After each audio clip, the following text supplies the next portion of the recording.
Bonjour, bonsoir mes amis d'Internet, c'est partout là où vous êtes en direct de L3AW, Congo, Filimbi.net. Votre émission panafricaine, aujourd'hui je suis ensemble avec mon invité qui s'appelle M. Wamba à Bordeaux. Bonjour monsieur. Bonjour. Merci beaucoup pour répondre à notre invitation aujourd'hui. Aujourd'hui, on va essayer de discuter les problèmes de l'Afrique. On va commencer d'abord les points de l'esclavage en Libye et puis les élections présidentielles. Et puis on va discuter aussi les démissions du président Zimbabwe et puis on va finir par la République démocratique du Congo. Concernant l'esclavage à Libye, on a vu qu'il y a vraiment beaucoup de nos frères qui ont été souffrir, nos frères qui ont été vraiment sont venus aujourd'hui, sont des esclaves en Libye. Quel est votre commentaire pour cet esclavage qui se passe en Libye pour le moment? Bon, je crois que si on veut vraiment être sincère, et véridique par rapport à cet engouement que cela prend aujourd'hui, je voudrais vraiment dire que c'est la manifestation d'une grande hypocrisie qui règne au sein de cette communauté, disons, internationale, même africaine, tout ça. Ça, ce n'est pas une nouvelle, c'est une nouveauté, c'est une situation qui a perduré. Vous savez, avant l'invasion de la Libye par l'OTAN, par les pays membres de l'OTAN, mais par l'OTAN, il y a des choses plus graves que ça qui se font aujourd'hui. Il y avait bien l'immigration, les gens partaient toujours en Europe par des moyens que nous connaissons, mais il n'y avait pas cette situation qui prévaut aujourd'hui où on déplore vraiment le traitement inhumain des Africains noirs par d'autres Africains, tout simplement parce que les autres sont clairs et ceux qui ne sont pas noirs sont des esclaves qu'il faut vendre comme du bétail. Et ça, c'est une situation qui a commencé après la destruction de la Libye. Et même quand on a détruit la Libye par l'OTAN, et parce que dans leur organisation criminelle, ils ont leur solidarité, que je qualifie de criminelle, ça veut dire que quand il y a un membre de cette organisation, je parle de l'OTAN, chacun a sa zone de nuisance. Si un pays membre décide de nuire un pays pour une raison quelconque, et les autres l'appuient dans cette démarche-là. Et comme,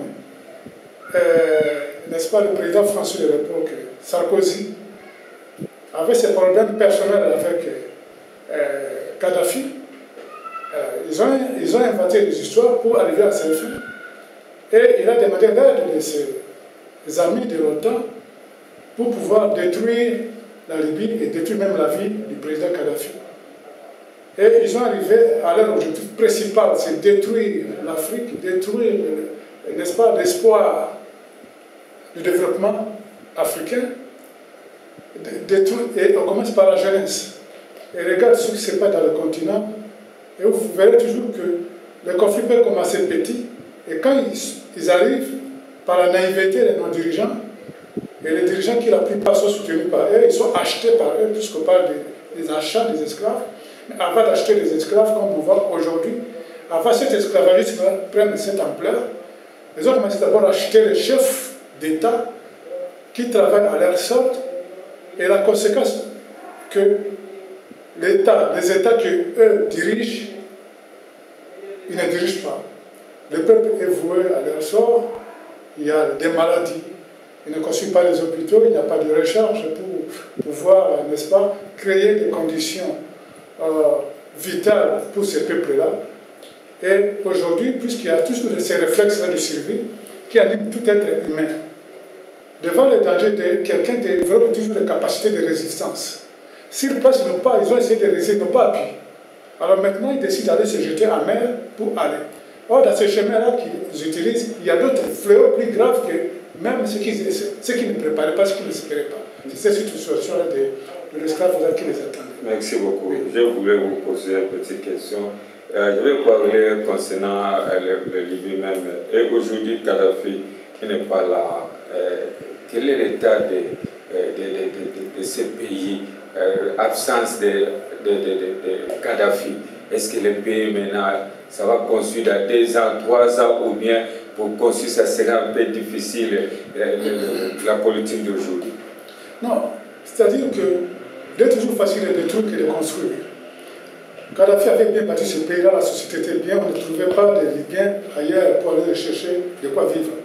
Ils avaient tout chez eux, en Libye. Même après la destruction, ceux qui étaient dans le gouvernement, j'ai fait allusion au secrétaire de ce gouvernement, j'ai fait allusion aux généraux qui étaient là. Il y a un qui sort de l'eau qui s'appelle Haftar. Les côtés, ils contrôlent parce que c'est difficile dans une émission comme ça de parler de la genèse de cette situation. Il y a quand même des responsables libyens aujourd'hui qui peuvent pacifier la Libye. Et on les a vus sur le terrain. Je vais les citer le général Haftar. Dans la région, il a combattu les djihadistes, il a combattu toutes ces bandes armées qui créent le chaos en Libye.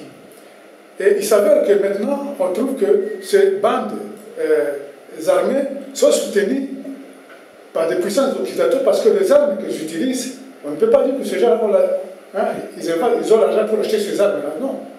Et le gouvernement qui, eux, sont des endroits que la communauté internationale supporte, qui est en Libye, ce n'est qu'un gouvernement, ce n'est que le nom. Il n'y a pas de gouvernement en Libye. C'est Libye, à Tripoli plutôt, je vais dire à Tripoli. Ce gouvernement qui est à Tripoli ne contrôle même pas la Tripoli, qui est la capitale. Il y a des bandes armées qui contrôlent là-bas, mais curieusement, on trouve que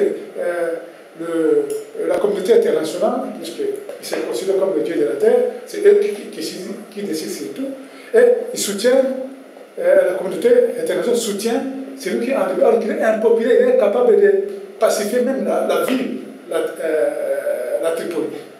Alors que Haftar, dans sa zone, il a combattu sur toutes ces bandes armées, et puis là, il y a la paix, et on ne les reconnaît pas, on les met comme on dit, les bateaux dans les roues, puisqu'ils n'arrivent pas, n'est-ce pas, à pacifier l'étendue de la Libye et la question. Alors c'est là où on peut se poser des questions sur vraiment, pour répondre à votre question, il y a la possibilité d'avoir vraiment la paix à Libye, mais seulement parce que ceux qui ont envahi la Libye ne veulent pas qu'il y ait la paix à la Libye, parce que la paix à Libye va à la compte de leurs intérêts.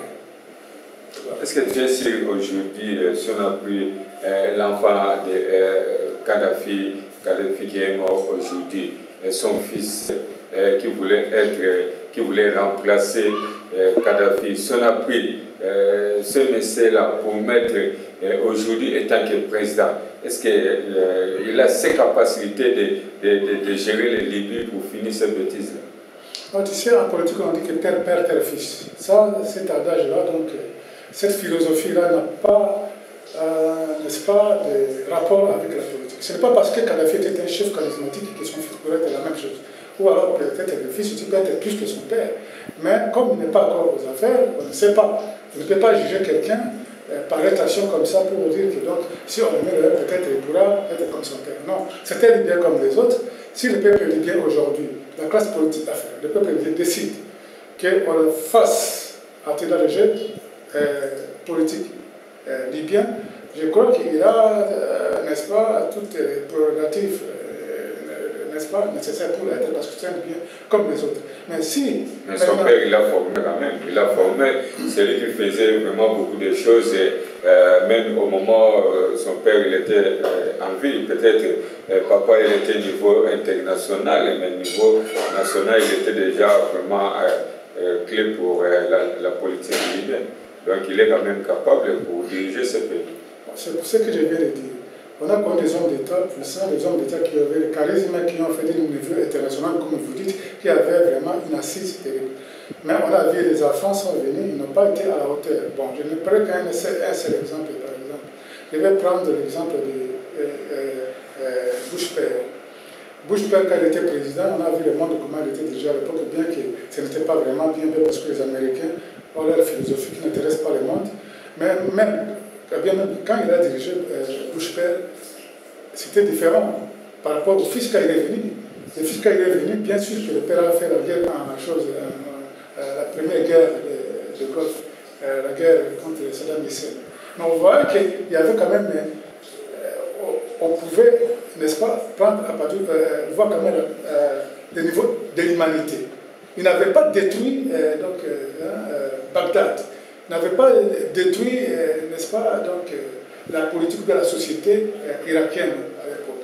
Il a fait ce qu'il a fait, dès qu'ils ont eu ces résultats, ils se sont limités là. On a vu qu'il avait aussi la sagesse de diriger la politique mondiale. Il y avait toujours des conflits qui ne manquaient pas dans le monde. On voit qu'il y avait quand même le souci, de responsabilité. Il avait quand même le sens de responsabilité pour ce qui concerne vraiment la paix du monde. Mais quand ce officier est venu, on a vu que le monde était venu ensanglanté. Je ne sais pas si c'était prévu, mais on a vu ce qu'il a fait dans le monde. À ce moment-là, vraiment, qu'on ne maîtrisait plus rien. On a vu que vraiment, il y avait des conflits partout. Il y avait la mort de Saddam Hussein, et puis il y a des conséquences qui sont difficiles à remédier aujourd'hui. Donc, les rapports père et fils en politique, il faut toujours relativiser. Quand le fils n'est pas encore, peut-être il pourrait être plus fort que son père, mais peut-être pas. Vous voyez. Mais qu'est-ce qu'on peut faire aujourd'hui pour essayer de revenir Libye comme c'était première Libye? Mais c'est ça la question. La question des Africains, c'est ça justement. Quand il y a un conflit, vite ils courent vers l'Occident. Mais je ne sais pas si c'est par la naïveté ou bien par l'ignorance. Et la plupart des conflits, des situations qui sont en Afrique, et que l'Afrique n'arrive pas à trouver des solutions, justement parce qu'il y a l'ingérence occidentale. Et c'est ça qui est la source de nos problèmes. Et c'est là, toujours là où il y a la source de nos problèmes, qu'ils vont chercher la solution, qu'ils ne trouveront pas, parce que l'objectif de ces problèmes était pour détruire l'Afrique, pour détruire le développement africain, pour détruire l'avenir, l'espoir même de l'avenir de l'Afrique. Alors là, comme je viens de dire, par l'ignorance ou par la naïveté, et ils vont encore là-bas, je ne sais pas si pour avoir bénéficié d'une certaine protection du pouvoir, et parce que c'est ça aussi, c'est du clientélisme, pour se maintenir au pouvoir ici. Je peux illustrer cela par un exemple. Je sais que dans votre programme aujourd'hui, quand vous avez cité les titres qu'on va débattre aujourd'hui, vous n'avez pas cité les mandats. Mais je prends quand même un exemple pour illustrer cela. On a vu que le président tchadien Idriss Déby avait vraiment l'intention de finir avec les djihadistes au Mali. Toutes les armées de l'Ouest africain reculées devant cette armée-là qu'on redoutait. Et même jusqu'à présent, cette armée est toujours redoutée, bien que maintenant, là, en Syrie, en Irak, là, on est en train de gagner du terrain. On commence seulement à parler de la victoire. Mais on voit toujours que cette armée-là, donc, c'est une armée redoutable pour toutes les armées du monde. Mais l'armée tchadienne, en elle seule, il a fait reculer cette armée-là, il a fait battre cette armée-là à retraite. Et il avait l'intention de pacifier le Tchad. Mais comment est-ce que... Qu'est-ce qui a fait qu'on puisse pas lui donner maintenant la carte de base pour qu'il puisse finir avec? Et par là, on fait dire que non, ce n'est pas la paix qu'on cherche au Mali. On cherche autre chose. Mais il faut que les chaos continuent pour les intérêts du même occidental qui l'ont fait Mais voilà maintenant pour les remercier. Voilà maintenant comme on a en train de mener le Tchad. On parle maintenant de rébellion le Qatar. Le Qatar, le qui était en Libye avec 100 personnes, ne s'est pas caché, qui ont détruit la Libye. On parle maintenant du Qatar qui perd la rébellion contre le Tchad. Vous voyez comment... Et même là, à chose au Mali, quand il y a eu finalement après qu'il y ait la calmie, on a cherché maintenant à organiser une armée qui pourrait maintenant essayer de pacifier le Mali pour maintenir le pays de l'ordre. Et le chef de l'armée, on a choisi un Rwandais. Alors que le Rwandais n'était pas même dans le champ de bataille en Libye contre les djihadistes, on choisit un Rwandais pour être le chef d'état-major. Donc, le chef même des troupes tchadiennes qui ont combattu et qui ont fait battre la retraite. Voilà la façon de décourager quelqu'un qui a la bonne volonté de faire. Et même le comportement de ses pairs aussi, c'est ambigu. Alors là, on peut comprendre qu'il y a la manipulation quelque part. Donc, la solution des conflits africains est en Afrique, mais à cause de la naïveté, à cause, je dirais, de la lâcheté, bien, on laisse faire, alors que les solutions sont là, et qui ne veulent pas les mettre sur table parce que ça risque de frustrer celui qui est là pour vous exploiter, pour, n'est-ce pas, vendre ses armes. Pour faire marcher son industrie, je dirais son industrie criminelle, l'industrie des morts, l'industrie qui fabrique des armes. Bon, merci beaucoup, M. Wamba. On va retourner au niveau de Libye concernant l'esclavage qui est là-bas à Libye. Il y a plus de 500 Sénégalais qui seront répatriés ici au Sénégal. Et puis, ce qui me fait mal ici, les politiciens sénégalais qui nous a rapporté le pouvoir ici dans leur journal pour dire que les Sénégalais ils n'ont pas le droit de sortir de ce pays. Normalement, ils voulaient travailler sur leur terre, ça sera mieux que de partir, faire la vie d'aventure là-bas. Et aujourd'hui, voilà maintenant, les Sénégalais ils vont retourner, malgré ils vont retourner en bonne condition. Mais est-ce que c'est ça le peuple africain, c'est ça? Est-ce que c'est ça le peuple sénégalais qui est parti chercher? Et aujourd'hui, on va les répatrier comme si les gens là, ils n'ont rien à faire là-bas pour retourner ici au Sénégal. Quel est votre commentaire pour le dernier sujet Donc, ce sont les Sénégalais qui étaient en Libye. Ce sont plus de 500 Sénégalais seront rapatriés. Les Sénégalais qui sont en Libye là-bas, ils vont rapatrier ici au Sénégal. Mais ça, c'est normal parce que là, effectivement, que nous avons suivi par les médias ces deux derniers jours, mais quel est ce pays responsable qui voudrait que les ressortissants puissent subir ça? Les viols systématiques pour toutes les femmes, les enfants sont tués et les hommes sont dans les champs. Donc il faut chaque fois payer l'argent et tu paies ces groupes de l'argent pour être libérés. Il est libéré là-bas et ces groupes les font encore au lieu de les libérer. On les libère, ils gagnent, n'est-ce pas, l'organisation que l'Union européenne a mis sur place là-bas. Et une fois dans ces centres de regroupement, et même là dans ces centres de regroupement encore qui est soudoyé, qui est payé par l'Union européenne, ces mêmes troupes, ces mêmes groupes le vendent à d'autres groupes. Voilà, qui est ces responsables qui paient cela pour les ressortissants? Ce n'est que responsable de la part des autorités sénégalaises. Quand ils décident, ce n'est pas seulement les Sénégalais, je suis aussi les Ivoiriens fait pareil, les Maliens pareil. Donc, toute autorité responsable ne peut pas accepter que ces ressortissants puissent traiter d'esclaves, puissent être vendus comme du bétail. Ça compromet même la légitimité. Concernant l'esclavage, est-ce que c'est pour les Africains noirs ou bien même avec les autres pays? Puisque ici, si je regarde bien, je vois comme ici, c'est les Afriques noires qui est basée concernant l'esclavage ici. L'esclavage est essentiellement noir. Ce sont les esclaves qu'on maltraite, ce sont eux qu'on vend. On ne vend pas d'autres Arabes qui transitent par la Libye. Là, on connaît d'autres services, c'est-à-dire les viols et autres. D'après, nous suivons cette histoire-là depuis qu'on a parlé, depuis qu'on a commencé à bombarder, n'est-ce pas, la Syrie et autres.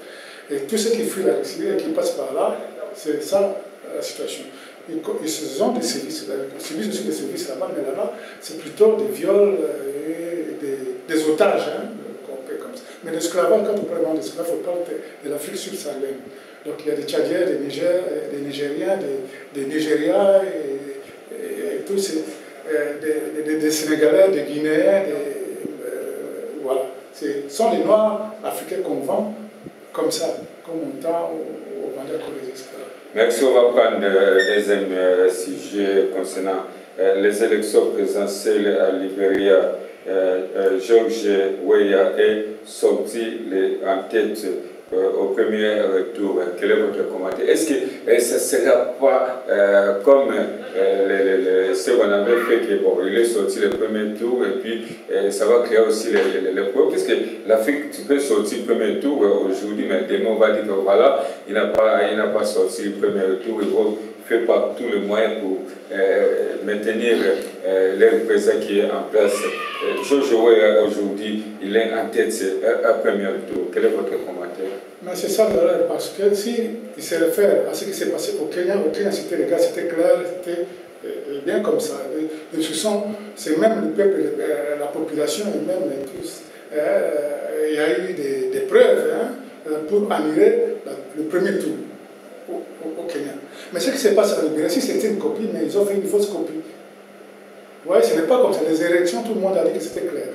Mais les autres ont commencé à être frustrés parce que Mme Ellen Johnson, c'est là qu'elle a commis l'erreur d'aller voir donc le comité d'organisation des élections. Alors qu'il n'avait pas le droit, il est déjà parti, son mandat est fini. Il n'allait pas voir cette commission-là qui organise les élections. Je ne sais pas ce qu'il a donné comme instructions là-bas. Et malgré ça, Weah est sorti premier et les autres ont profité de la visite de Mme Ellen Johnson là-bas pour dire que non, c'est elle qui est allée donner les injonctions pour qu'on puisse traiter. Mais il n'y avait pas de preuves pour qu'on arrive, n'est-ce pas, à suspendre les élections. Ça, c'était l'instruction, et s'il pas de cette instruction, on a suspendu. Et c'est lui qui a, n'est-ce pas, qui a réclamé la situation de ces élections, il est sorti du troisième. Et là, les autorités judiciaires ou bien les... Mais c'est vrai, vous êtes président de l'IDPC ici à l'Afrique de l'Ouest. Je voulais vous poser une petite question. Pourquoi ici en Afrique, concernant les élections, ça crée toujours les problèmes? Est-ce que c'est ici seulement ou bien partout à travers le monde? Puisque les problèmes des élections ici, le président qui a fait des autres mandats, il ne veut pas quitter le pouvoir. Pourquoi nous, ici seulement en Afrique, les gens qui ne veulent pas quitter le pouvoir, et c'est très rare, et c'est très difficile de voir président, ou bien le nouveau président qui est sorti, et l'ancien président qui va dire que oui, merci beaucoup, j'ai perdu, je prends mes bagages, je pars. Et pourquoi ces problèmes-là, c'est ici toujours en Afrique ici? Mais ici en Afrique, il y a plusieurs paramètres pour cela. Il y a plusieurs dirigeants qui ont plusieurs origines, et il y a d'autres présidents qui ont plusieurs alliances par rapport à leurs relations avec le reste du monde. Il y a des présidents qui sont arrivés là parce qu'on les a imposés par des Occidentaux, par les puissances occidentales, et qui aiment tout contrôler, et qui aiment déstabiliser, envolonter certaines sociétés qui veulent déstabiliser. Et ils imposent leurs candidats comme ça, même sans être élus. Vous voyez. Il y a d'autres présidents qui sont arrivés, et ceux-là, ils sont toujours soutenus par leurs maîtres occidentaux, et ils savent bien qu'ils ne peuvent pas gagner les élections. Il est là, et l'opposition, la vraie opposition est là, pour respecter, pour, n'est-ce pas, dénoncer, mais faire sourd l'oreille parce qu'ils savent qu'ils ont la puissance des armes, et même quand on tue, personne ne peut les juger, personne ne peut, n'est-ce pas, les condamner. Il y a ce type de chefs d'État en Afrique. Et il y a d'autres qui ont gagné vraiment selon les principes démocratiques. Ils arrivent au pouvoir comme ça et qui dirigent avec, n'est-ce pas, ce talent d'homme politique ou bien d'homme d'État et pour vraiment l'avenir du pays. Cela, ils laissent. Hein, vraiment, ils se soumettent au verdict des urnes. Et c'est différent. Ces pays-là sont moins au CP côté, ça ne ferait même pas 5. C'est là où on va la démocratie en Afrique. Qui sont bons. Mais il y a d'autres également qui savent qu'ils s'imposent. En tant que président, ils ont le charisme, ils arrivent avec l'intention de bien faire et que dans l'exercice de leur mandat, ils trouvent que maintenant l'opposition est très sévère, ils commencent à agir. Non, pas pour les biens du peuple ou bien pour l'intérêt supérieur de la nation, mais pour leurs intérêts personnels. Et à ce moment-là, le président devient aigri et devient maintenant il met en place une stratégie de défense pour se maintenir là. Et à ce maintenant, il commence à commettre les erreurs, il commence à tomber dans les pièges des malins, parce que c'est ça aussi le terme. Parce que quand quelqu'un est manipulé par rapport à celui qui est poussé par rapport à lui, et s'il a des conseillers qui sont des viciés, on peut leur poser certaines choses pour que l'autre commette des fautes et il commence à tomber dans les erreurs et il devient dictateur, il devient sanguinaire. Et cela ne devait pas quitter parce que ceux qui quittent aujourd'hui, il y a la justice qu'on a créée pour eux, on appelle CPI, et à cause de ça, il cherche à se maintenir, quoi qu'il arrive. Et à ce moment-là, il va continuer à commettre des erreurs. Bon, voilà pourquoi ça peut les erreurs. C'est pourquoi, en parlant de Libéria, qu'on arrive par là. Il vient de sortir d'une crise terrible, mortelle, vraiment sanguinaire, que tous les Africains, même la communauté, ne pouvaient pas régler.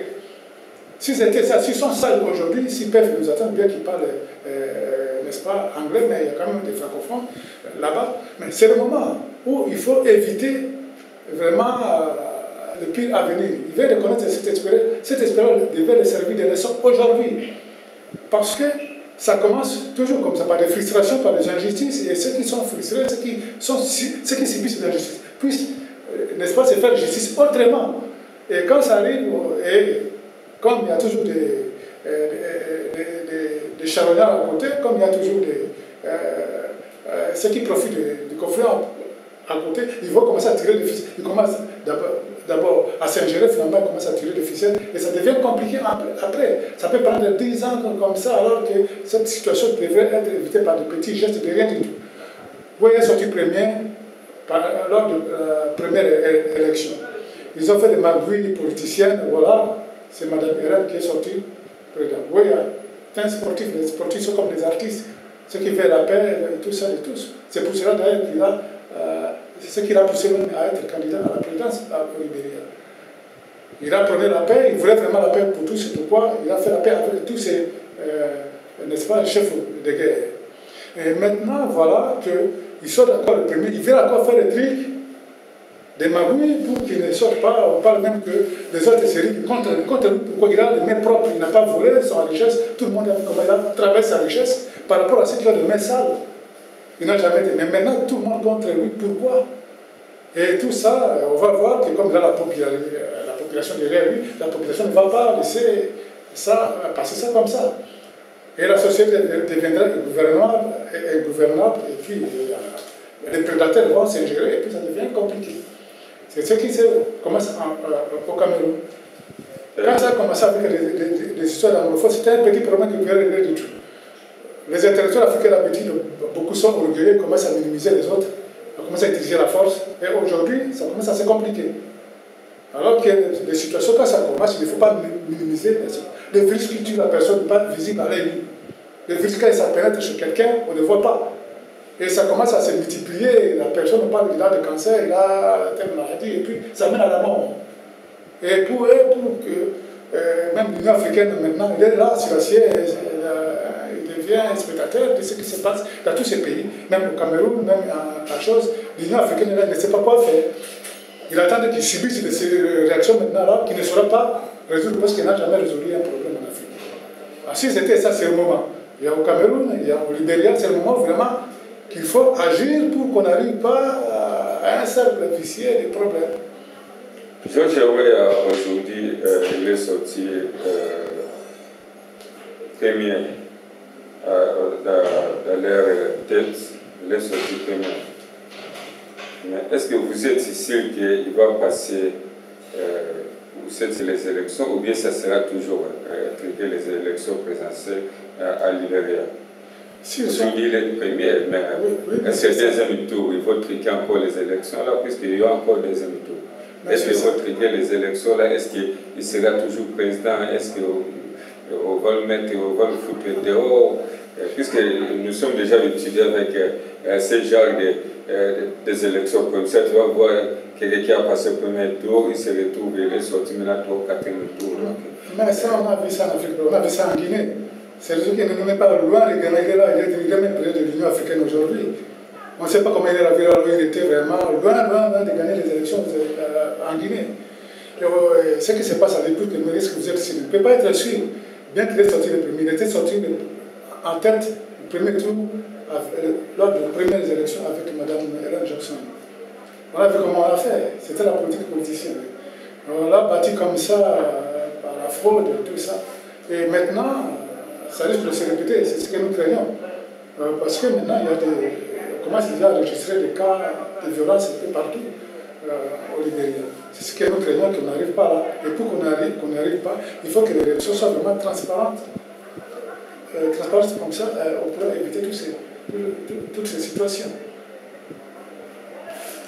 Merci beaucoup. On va prendre troisième épreuve concernant Zimbabwe. Mugabe démissionné après 37 ans d'arrêt.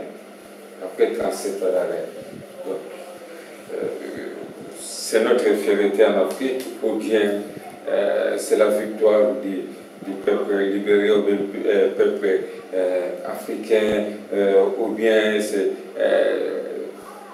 quel est votre commentaire pour ce sujet de Mugabe démissionné après 37 ans de Pour le cas du président Mugabe, je crois qu'aujourd'hui, il n'y a pas un Africain qui peut dire que lors de ces dernières décennies, ou ces dernières années de son règne, qu'il était un bon président. Personne ne dirait qu'il était un bon président. Et la situation de Mugabe au début, quand il a eu le pouvoir, tout le monde, comme c'était un héros pour l'Afrique même, ce n'est pas seulement pour son pays, le Zimbabwe. Mais 37 ans, on parle toujours des années au pouvoir. Moi, je me rappelle bien à ce que disait le président Bongo à l'époque. Le président Bongo avait dit à son époque que nous sommes Africains. Quand on arrive au pouvoir, si vous dirigez bien, le nombre des années ne compte pas. Il dit bien, si vous dirigez bien, le nombre d'années ne compte pas. Si votre peuple vous fait confiance, il peut toujours renouveler votre mandat. Ça, c'était l'argument du président Bongo Père. Et puis, quand on règne, tout ce que vous dites, l'opposition rejette toujours, c'est à quelque sorte des rejets qui sont vraiment, à quelque sorte, des idées vraiment arrêtées par rapport au pouvoir. Il y a d'autres qui ne sont pas républicains, n'ont pas l'opposition républicaine, on peut toujours rejeter, parce qu'ils ont déjà des arrêtés, des arrière-pensées, des idées arrêtées comme ça. Mais ce qu'il a dit était tout sage. Le président Bongo, quand il avait dit ça, c'était sage. Si vous dirigez bien, quand vous dirigez bien, et que votre peuple vous respecte et vous aime, le nombre d'années ne compte pas, il peut renouveler votre mandat comme vous voulez. Mais ce n'est pas ça. En Afrique, a voulu copier l'Occident. Même l'Occident, aujourd'hui, on commence à limiter le nombre d'années. C'est récent. Quand vous lisez également l'histoire de l'Europe, ça n'existait pas. Quand ils baptisaient l'Europe, quand l'Europe était bâtie, quand on baptisait ces nations, ces États, il n'y avait pas de limitation du mandat. Il y avait des royaumes partout. Et quand un roi est là, il n'y a pas de limitation du mandat. Alors, maintenant, pour ce qui concerne le président zimbabwéen, ceux qui suivent l'histoire de Zimbabwe savent bien comment il a commencé. Il a commencé également à changer quand il a commencé à subir des injustices de la Grande-Bretagne, parce qu'il s'agit de la Grande-Bretagne, disons de l'Europe.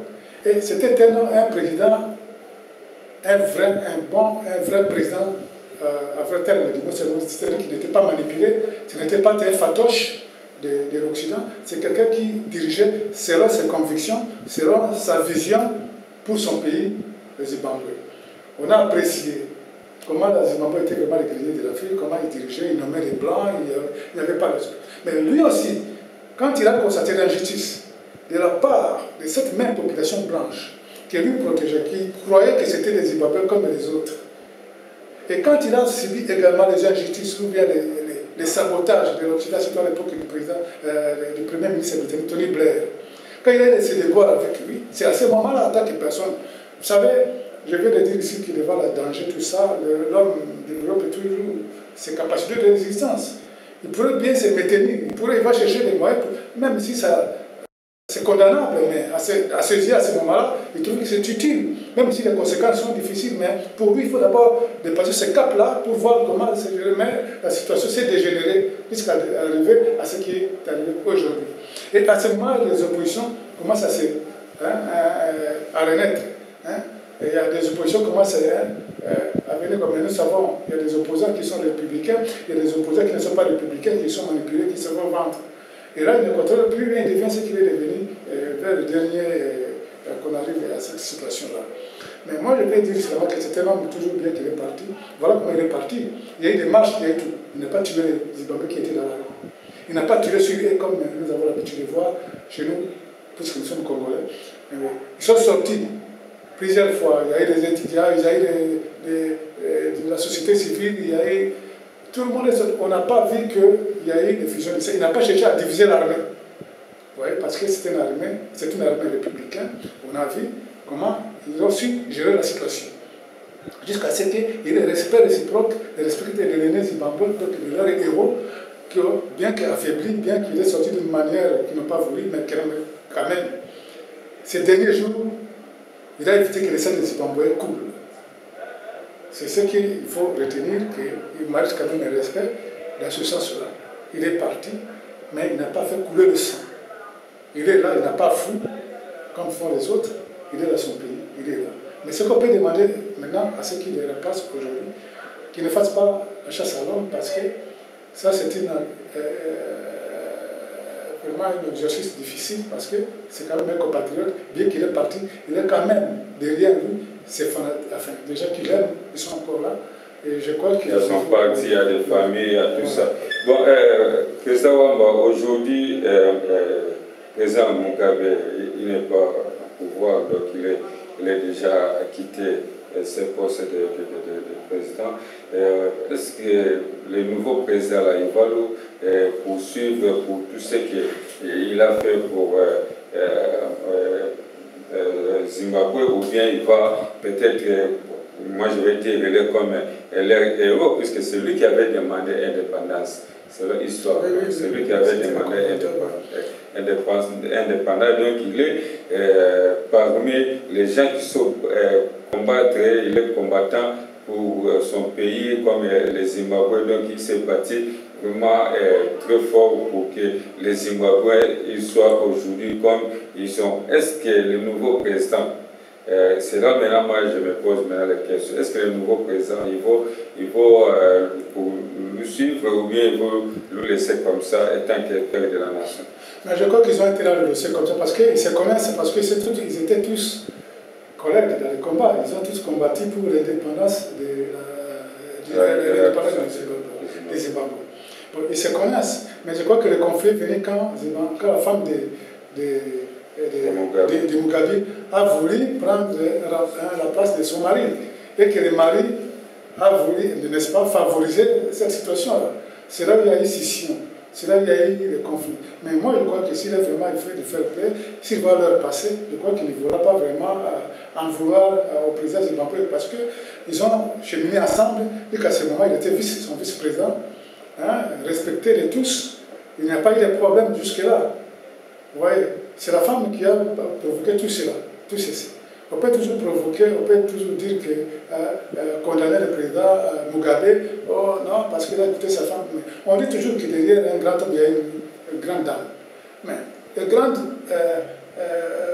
politiques de ce monde, quand il y a des grands hommes, quand tu vois ces femmes-là, mais ces femmes-là sont pour beaucoup, ce sont les premiers conseils de leur mari. Vous voyez, donc il est là, ils peuvent vous mener dans le succès, comme ils peuvent vous mener également dans le chemin des erreurs. Et c'est ce qui est arrivé au président Mugabe. Mais sinon, pour dire qu'il va mener une autre politique, je crois qu'il va utiliser peut-être la même forme à corriger certaines erreurs qu'ils avaient commises ensemble. Parce qu'il était vice-président jusqu'il y a 2-3 semaines de cela. Vous voyez. Donc, il va utiliser le même problème parce qu'il n'est pas encore président définitif, c'est un président, il va diriger la transition. Bon. Les élections en 2018, donc il va terminer le mandat de Mugabe.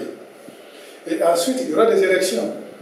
Et c'est à ce moment-là qu'on sera vraiment des vrais présidents élus du Zimbabwe après le président Mugabe. Voilà ce que moi je peux dire si pour... Donc en bref, le nouveau président, là, il ne peut même pas l'envoyer à ce pays pour continuer tout le bêtisement, puisqu'il est président africain. Bon, On a pris qu'il n'a pas tué, mais il n'y a aucun président africain qui n'a pas tué. Il a tué peut-être en cachette, des trucs comme ça. Les présidents africains, toujours, c'est comme ça. Et si aujourd'hui, on ne peut pas l'envoyer au CPI, comme il veut démissionner, vraiment, ça sera vraiment une bonne nouvelle pour nous, les présidents africains, puisqu'il n'a pas fait couler le sang là-bas au Zimbabwe. On a vu même le président angolais, Eduardo dos Santos, c'est ce qu'il avait fait concernant le nouveau président qui est là-bas. Il ne voulait pas aussi couler le sang pour le peuple angolais. On a vu encore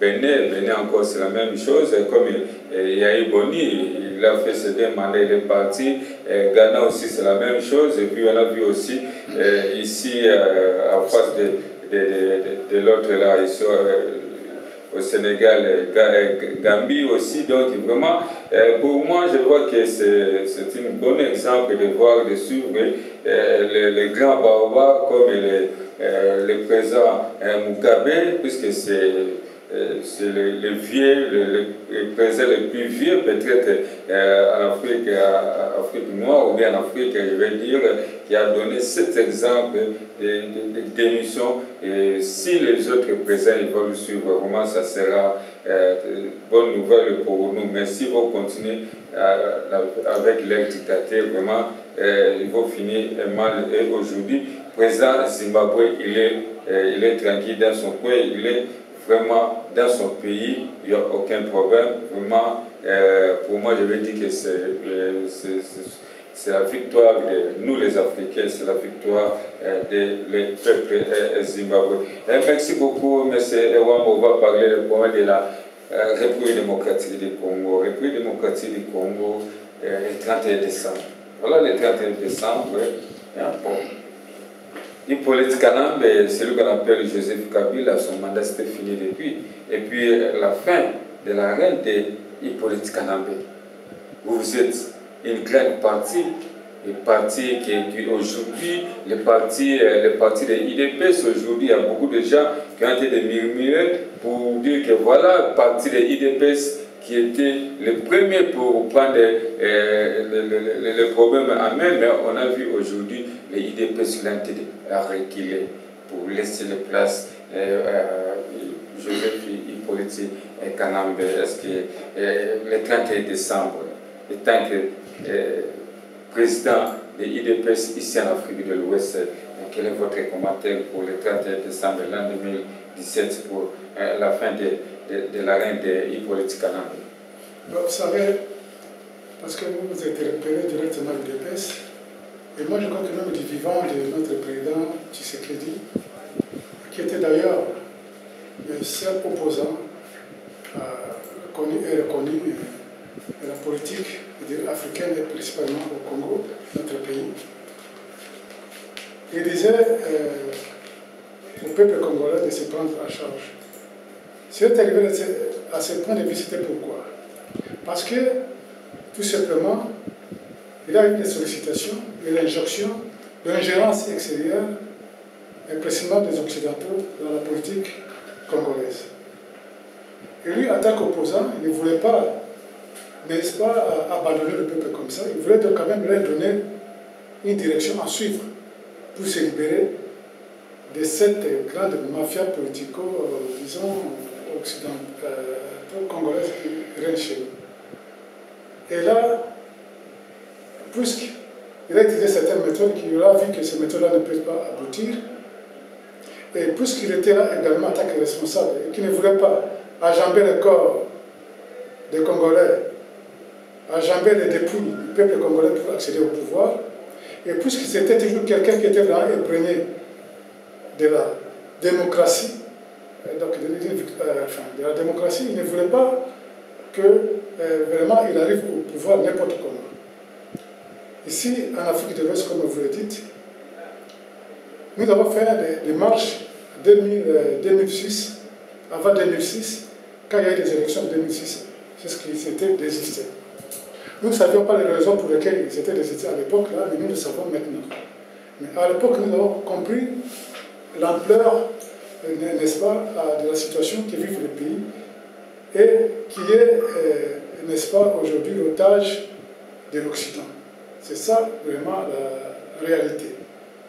Ce qui se passe chez nous, ce n'est pas un opposant, comme vous dites, bien un parti politique comme l'IDPS, vous venez de citer, qui préfère libérer le Congo, attaque le parti politique, attaque le leader.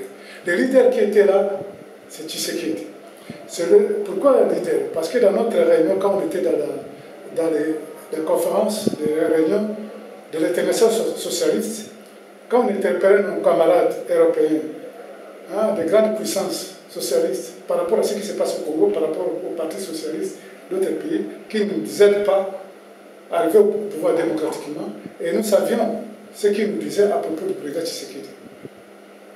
Alors, c'est un seul homme noir aujourd'hui qui pouvait traiter de grands dirigeants européens, reconnus mondialement, internationalement, dire que, par exemple, vous êtes courtier.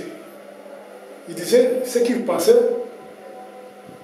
vis-à-vis de la personne sans chercher à se cacher ou bien à dire des trucs comme ça. C'était des discussions ouvertes, comme ça qu'il tenait par rapport, n'est-ce pas, à ce qui se passe au pays, quand il avait l'occasion de parler, de vive voix avec ses autorités occidentales.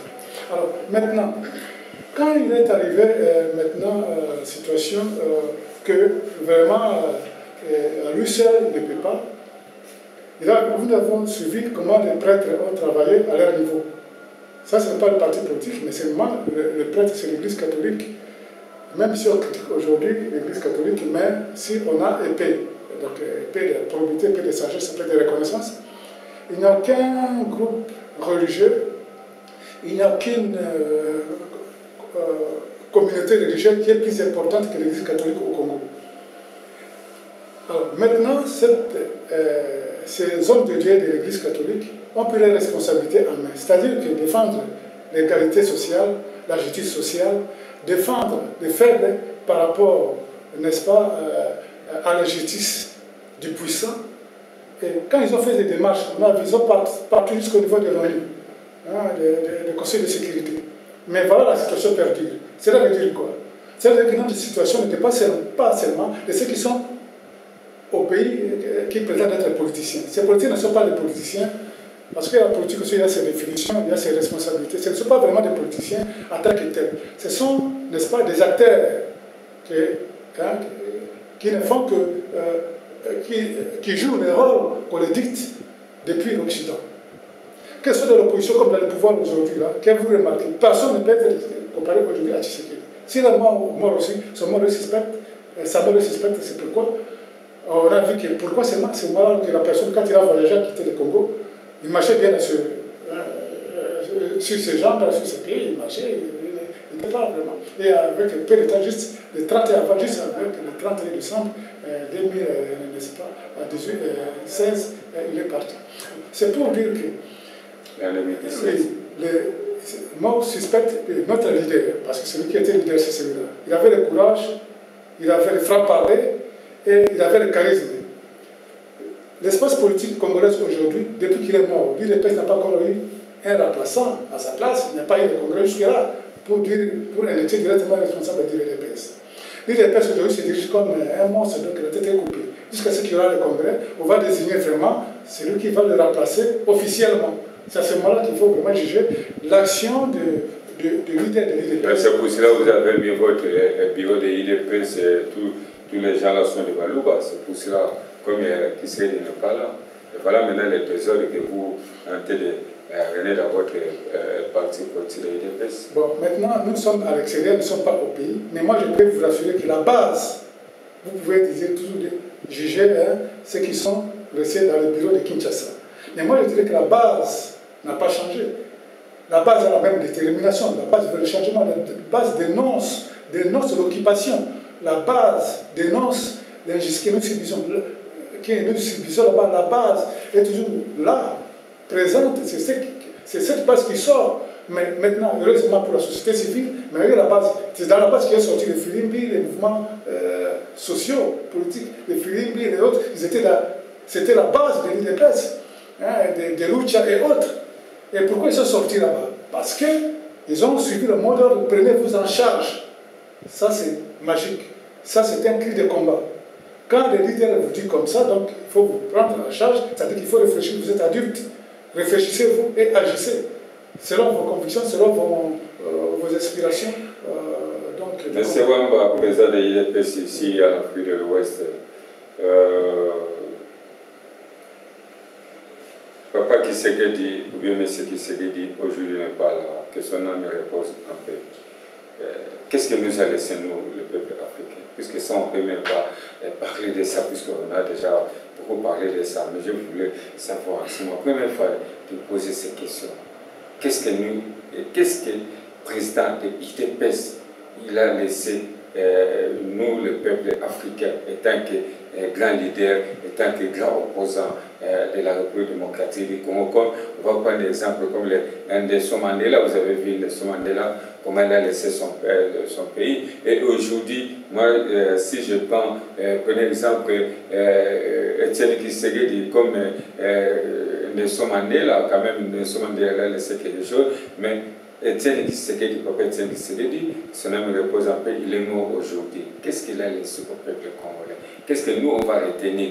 Les seuls mots qu'il a laissé, prenez-vous en charge, ou bien qu'est-ce qu'il nous a laissé comme héritage? On va continuer toujours à passer à notre opposant historique, et moi je vais parler opposant historique d'aujourd'hui.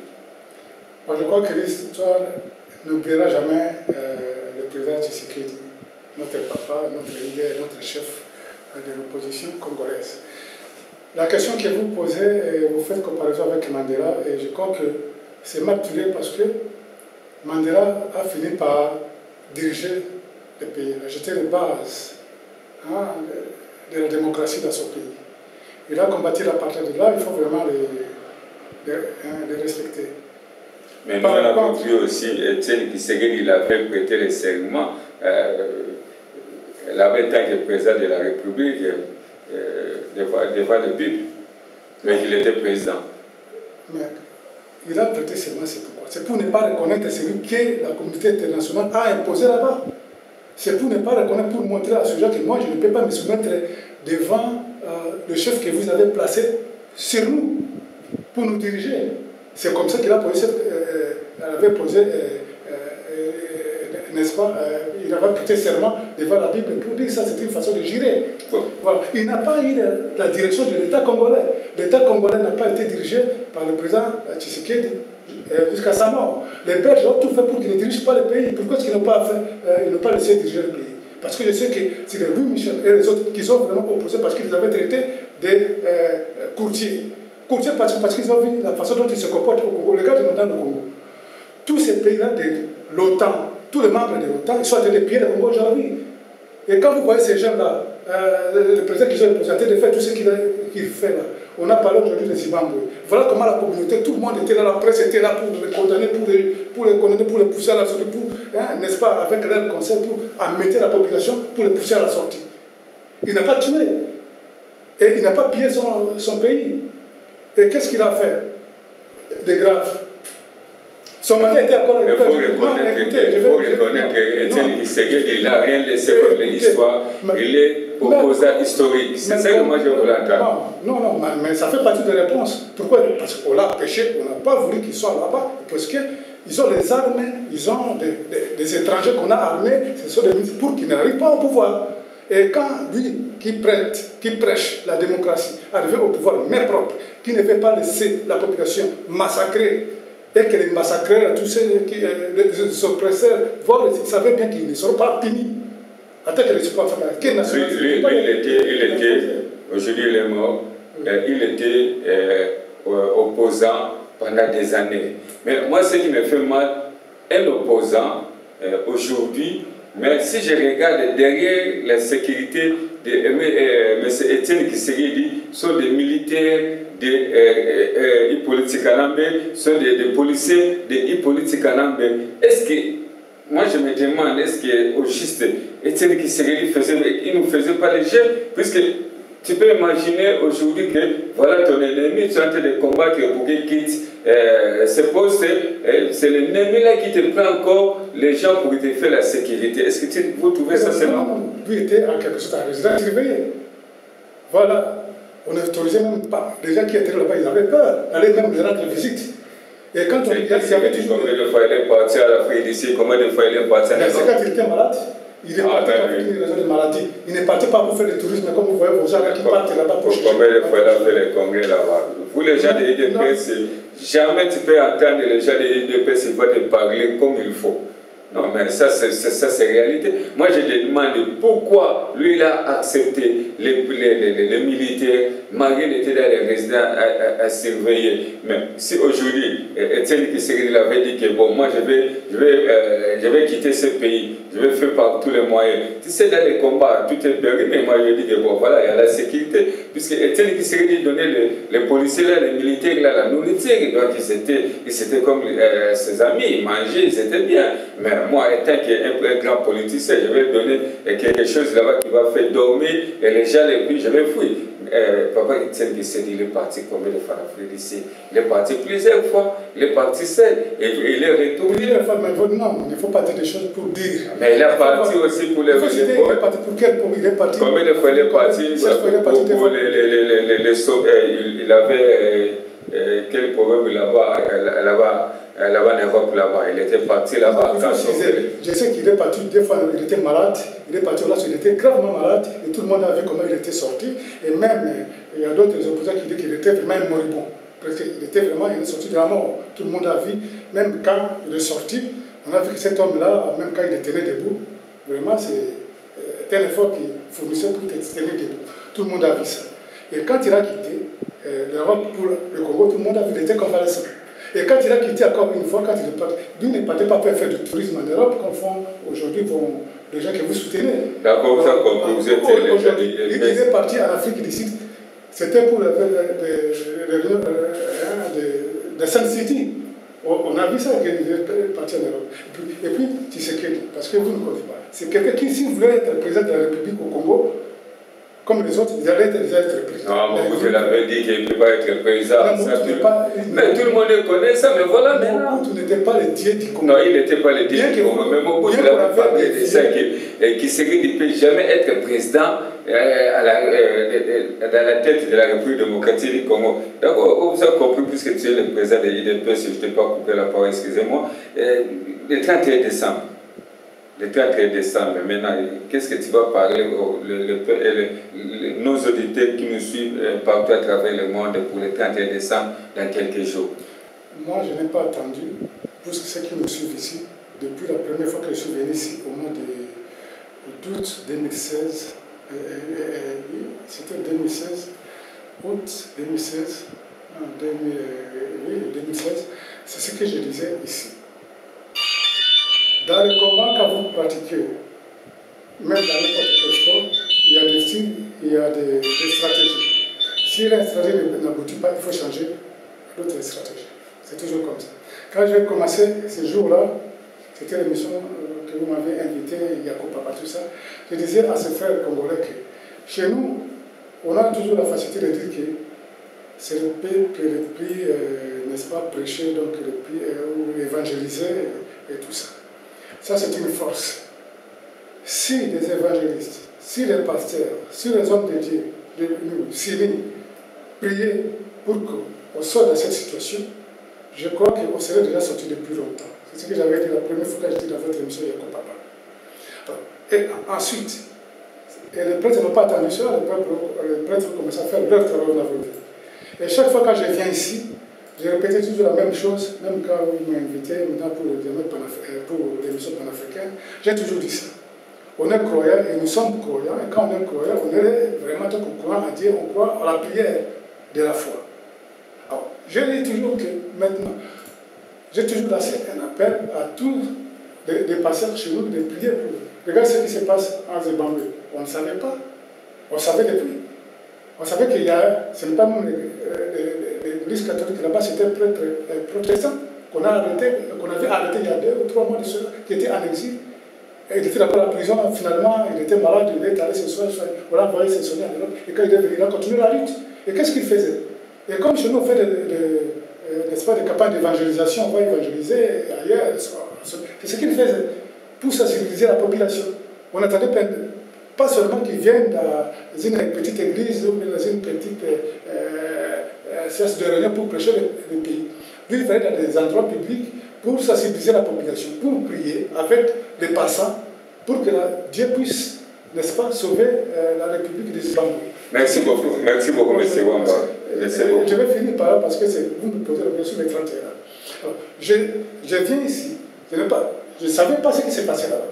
Alors, on a vu ça tout de suite là quand on fait les rétrospectives des émeutes du Zimbabwe, on a vu ça, comment ils sont organisés.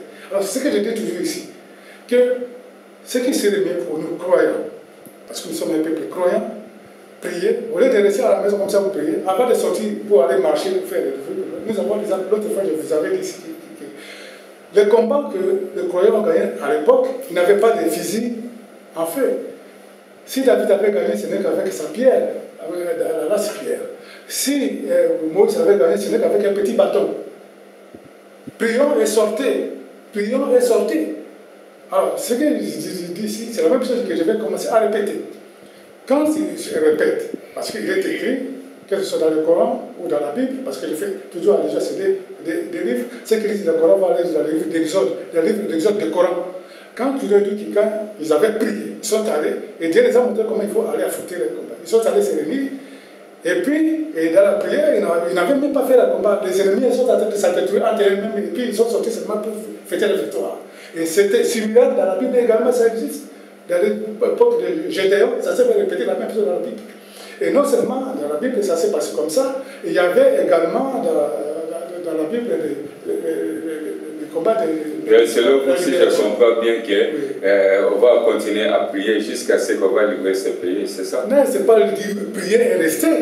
Quand on prie pour travailler, tu pries pour avoir des travail, il faut sortir. Moi, si je regarde bien, il n'y a aucun pays, malgré chez nous, c'est 80% de 90 sont des chrétiens. Il n'y a aucun pays qui prie comme la République démocratique du Congo, même en Europe et partout pour libérer ce pays. Il y a combien de pasteurs qui sont derrière des tables qui ont été faits tout. Ils sont premiers, même les pasteurs qui ont été... Donc, ici, on va commencer à parler des problèmes des religieuses, les problèmes de prière. Oui, prière, c'est bon, mais on ne peut pas rester seulement pour les prières. Mais ce qu'on va faire, donc, on va chasser Hippolyte Canaan de pas. Quelle fois? C'est ça que nous les peuples, on va chercher. Mais si tu dis qu'aujourd'hui, on va commencer à prier, et Kabila... Je n'ai pas dit ça. C'est pourquoi j'ai fait allusion à la pierre, j'ai fait allusion au bâton. C'est ce qu'ils pouvaient. Ils n'avaient pas l'arme à feu. C'est l'arme que Dieu a mis à leur disposition. Je n'ai pas dit que prier, rester à la maison. Prier, c'est prier, jusqu'à ce qu'il va partir. Je n'ai pas dit ça. J'ai dit que de toutes les armées du monde, pour les gens qui croient, qui organisent des combats, ils priaient avant d'aller en guerre. Et notre combat aujourd'hui, nous le croyons, nous n'avons pas l'emmanement des armes en fait. Et si nous prions que Dieu est avec nous, on n'aura même pas besoin de cette arme-là. On va sortir dans la rue avec les moyens que Dieu nous donnera et il va partir. C'est ce que j'ai dit. Aujourd'hui, le président Mugabe n'est pas là. On n'a pas utilisé les armes. Est-ce qu'on a utilisé les armes pour le faire sortir? Mais le problème des musées, comment on peut dire, Mugabe ou bien Zimbabwe, c'est pas la même chose avec nous, puisque Zimbabwe, toi-même tu viens de parler, c'est que Zimbabwe, et le président Mugabe, il n'a même pas tué le peuple zimbabwe, mais là-bas, chez nous, là-bas, les gens qui ont là-bas, même les opposants, même les passés, tous les gens ont été massacrés le peuple congolais. Kassai, c'était la terre de diamants, et aujourd'hui, Kassai, ça fait maintenant comment on peut dire, fausse commune de la République démocratique. Vous trouvez ça, c'est normal? Donc, c'est que moi, je vais dire à tous nos auditeurs, vraiment, bien sûr, on va continuer toujours à prier, mais il faut qu'on cherche par tous les moyens pour que tous les faux opposants ou bien tous les gens qui ont été de soutenir Hippolyte Canaan, y compris lui-même Hippolyte Canaan, avec tous les Rwandais, pour les chasser par tous les moyens. Il s'agit de marcher jusqu'à ce que les gens vont partir. Peut-être ça sera mieux. Mais si on va rester toujours comme ça, donc le 31 décembre, j'espère que les peuples africains, les peuples congolais, partout où vous êtes, on va faire par tous les moyens pour montrer au monde que nous, les Congolais, nous sommes déjà fatigués. Et c'est le moment où on va chasser une politique en Ambe. Si on va nous laisser encore, ça sera encore pire. C'est ça que nous, on répète tous les jours. On va sortir pour dire non et c'est la fin, ça sera la fin. Et aujourd'hui, on a vu l'exemple des Togolais, les mamans Togolais. Regardez, elles se plantaient de faire. Ils sont des gens qui sont laissés nus pour dire que non, on ne veut pas. Même ici, le président Togolais, il ne veut pas. Mais ce que les mamans Togolais ont été de faire, vraiment, moi, je dis que, et pourquoi pas nos mamans congolaises, ils font la même chose comme les mamans togolaises qui ont été de faire, et maudit le président qui est en place, et à ce moment-là, peut-être il va partir, puisque pour nous, on voit qu'il politique, il n'a même pas envie de quitter ce pays, il n'a même pas envie de quitter ses pouvoirs. Pour lui, la République démocratique du Congo, c'est comme le cadeau qu'on a donné. Et quel est votre dernier mot pour nos auditeurs, puisqu'on on a déjà passé notre petit air que le technicien nous a donné. Quel est votre dernier mot pour faire ces... J'ai le dernier mot que moi je peux dire à nos auditeurs, à nos pères, à nos compatriotes et aux amis du Congo et des Congolais que je pourrais seulement leur dire de ne pas perdre espoir. Ça c'est déjà une chose. Quand on perd espoir, c'est déjà dramatique. Et l'autre, il faut toujours qu'il se prémunisse du courage d'affronter l'injustice. L'injustice, c'est le gouvernement qui est là en place, qu'on nous a imposé. C'est injuste. C'est l'occupation. Aujourd'hui, on déploie les esclaves, l'esclavagisme en Libye. Et ce qui se passe chez nous, c'est pire que l'esclavagisme. Parce que tout un gouvernement qui tue, qui viole, lui, toujours à chaque occasion, et les forces communes, on ne se compte plus au Congo. Ce qui ne se fait pas en Libye, que toute l'opinion internationale aujourd'hui condamne. Mais ce qui se fait chez nous également, c'est au vu et aussi de tout le monde. Mais je vais dire seulement à nos compatriotes de prier et affronter l'ennemi. C'est deux choses que je veux dire. Congo, là où je vais laisser également un appel à notre élite. Nous avons une élite de grande valeur, qui ne soit pas seulement là en train d'observer, qui s'organisent, parce que c'est eux qui vont diriger demain, c'est eux qui vont jeter les nouvelles bases pour le développement, pour la libération et pour le développement du Congo. C'est cette élite-là plutôt qui va jeter les nouvelles bases pour le développement de ce pays-là. Qui ne restent, ils sont aux États-Unis, ils sont en Europe, ils sont au Congo. Ceux qui sont au Congo sont même popularisés, on ne les attend pas, ils n'ont pas droit aux paroles. Mais cette élite sera sauvée par l'élite qui est dans la diaspora. Ils sont de grands professeurs d'université, ils sont de grands chercheurs, Merci beaucoup, M. Wamba, président de l'IDP de l'Afrique de l'Ouest. Vraiment, merci beaucoup à tous nos auditeurs qui nous suivent partout à travers le monde. Et je voulais aussi remercier mon ami Sidi Diop qui nous suit en direct d'Internet avec tous les Niger qui ont Internet aujourd'hui qui nous a suivis. Vraiment, merci beaucoup, Sidi Diop. Vraiment, merci beaucoup. Et puis, à la technique, c'était technique caméraman, c'était la mine Mbiayi. Merci beaucoup à tous les journalistes de Radio Congo Filimbi et M. Christopher Kanda, M. Charlie, la lumière de la RDC. Merci beaucoup. Quitte à moi, Djibril Intino, à votre esclave, Djibril Mokonzi, cité élevé, vendredi prochain, Inch'Allah. Continuez toujours à écouter notre radio. Vous êtes en bonne voie. Merci beaucoup.